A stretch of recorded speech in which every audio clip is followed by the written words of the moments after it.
Why do we do the switch? Well, I mean, if my goal is hypertrophy, I'm going to bias my volume towards the exercises that seem to have a higher hypertrophy stimulus, right? And if I'm going for metabolic training, well, then I'm going to do the things that are going to have the least amount of fatigue factors in terms of frequency and produce the most metabolic type stimuli.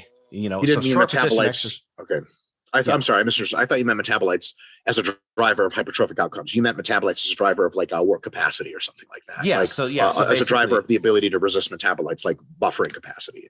Yeah, so you could have it as it's like, all right, the goal is increased sarcoplasmic hypertrophy and nutrient partitioning and overall conditioning and volume tolerance. Like all of those things come from just having the energy production of your muscle cells being better, right? So we're training the like mitochondria and the enzymes instead of the contractile fiber. No, I think for hypertrophy athletes as well, because I think being better conditioned at a muscular level improves your tolerance to volume.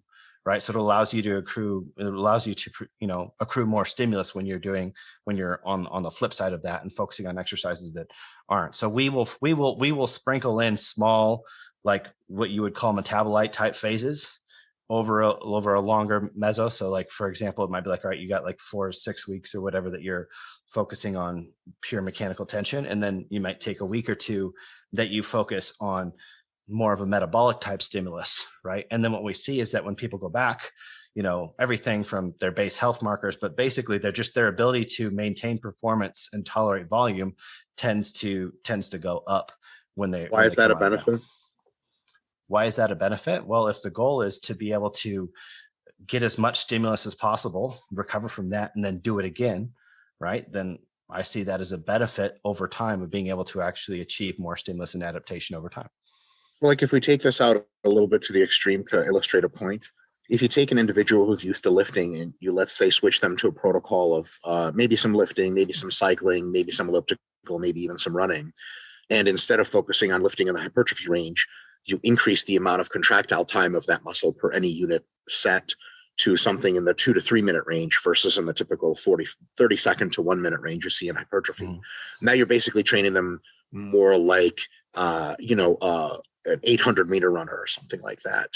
What is typically evident in that is they get some fiber conversion from faster to slower twitch activity, and they get a lot of endurance pathway activity, AMPK. They get a suppression of mTOR activity, and they build up quite a bit of fatigue.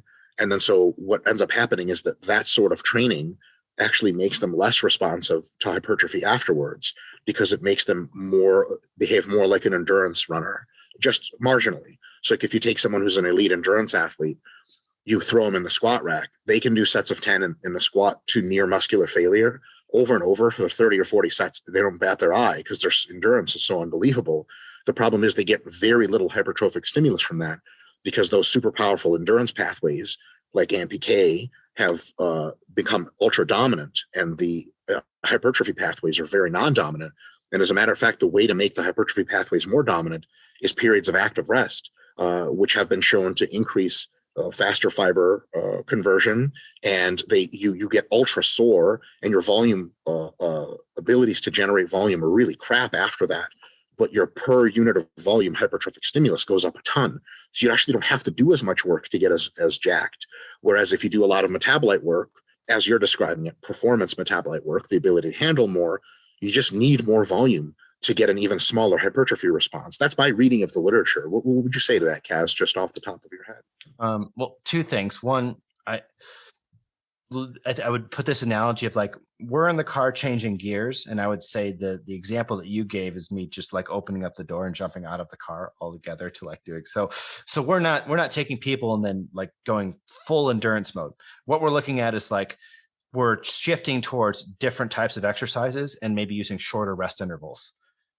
Something like a Vince Gironda type protocol with an exercise that's biased towards the short position would be an example of us doing what we would call like an AMPK bias like training phase, right? And we're talking about doing this for 1 to 2 weeks, right? So essentially look at it as like, we're trying to do this as a way of accomplishing, a deload from certain types of stress, and then introducing something that would be performance and recovery enhancing as well. But we're not doing a long block of endurance training that's going to massively shift somebody's internal enzyme production But they or shifted enough enzyme to get to concentration. the desires you want, right? That shifts enough to get you something that you can measure, something real in Yeah. training, somewhere where you can do more reps. So clearly the enzymes are doing something, right? Like you're better endurance, something had to change.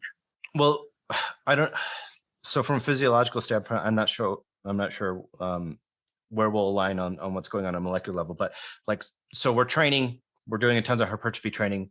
We're gonna get increased ribosome count and density and stuff like that. We're gonna get different adaptations in the endoplasmic reticulum that are going to make us better at responding to that. But part of that is actually being able to support those mechanisms with energy, right? And the whole play between mTOR and AMPK, right? It's like it's not that we don't become long-term dominant in those. Those are always, a tug of war, right? So Sure. when we look at the way that we adapt to a metabolic stress, we always tend to adapt up and down really, really fast because it's immediate. It's an energy requirement. It's like all the evolutionary reasons, like we change to those really fast.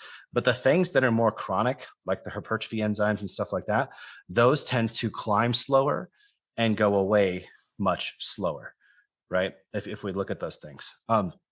So when we jump out and we're like, okay, all we're trying to do is improve our ability to create energy, maybe store a little bit more glycogen, et cetera. And we can do that in a very short window of time and then jump back into hypertrophy training. And we're either at the same level or it takes us maybe like 1 week to get back to where we were. And because we shifted enough, what we tend not to see is that we tend not to see that we need to increase volume. It tends to be that we can actually get more out of less volume because we accomplish both a deload by kind of not doing some stresses at one time, but we also improved our health and a little bit of our performance and recovery on one side, right? And so then when we go back, what we find is that, okay, maybe at most we have 1 week where we're, maybe like not hitting the same loads or whatever. But by week 2, like if we're looking at progressive overloading over a long term, is that we are back or better than where we were. But we're in a position now where it's the same volume. We seem to recover and being able to progressively overload faster like we were earlier in the meso, right? So it's like we're getting the benefit of a deload.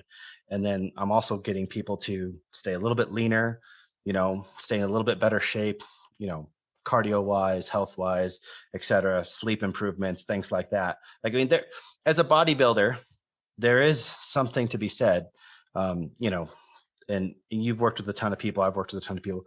There is something to be said where maintaining a certain level of health and conditioning is important, right? Like if it gets below a certain level, that starts becoming a bottleneck for performance, growth, and just quality of life, in general.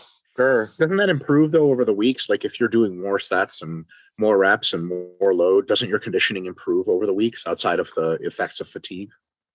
I mean, I think it's going to be very relative to what that program looks like. You do a lot of high reps in your training, so you're getting probably a lot more metabolic demand out of some of the high rep sets that you do, like even in your hypertrophy blocks. Whereas we tend to have more of a, we'll say, a constrained rep range in our hypertrophy blocks, right? Like we're not using, 15 through 30 reps very, very often, right? It's like, okay, we're using more in the, we'll say 6 to 12 rep range typically, right? I mean, it's N of 1, right? So, I mean, it depends on the individual, but we kind of utilize that so that we can intentionally periodize those two things that are a little bit more distal to each other from a stimulus and stress perspective, right? So rather than training over a wide rep range within a single program or a single workout, we will tend to periodize back and forth between the two more often. A bit of a position and practical, like because we talked a lot Absolutely. about like, we spent a lot of time, kind of like the first time that we talked, where we talked a lot about things that matter like this much, but we were talking about them like this big, and so I think it's important to hit back that like, I don't think that if you reverse band a hack squat, let's say if I'm completely wrong and Mike's completely right, I don't think that if you reverse band a hack squat that all of a sudden like your legs are gonna shrivel down to chickens or anything like that. And I don't think that if you do the regular band hack squat that not reverse banding it is going to be the thing that is going to prevent you from building world-class legs, right?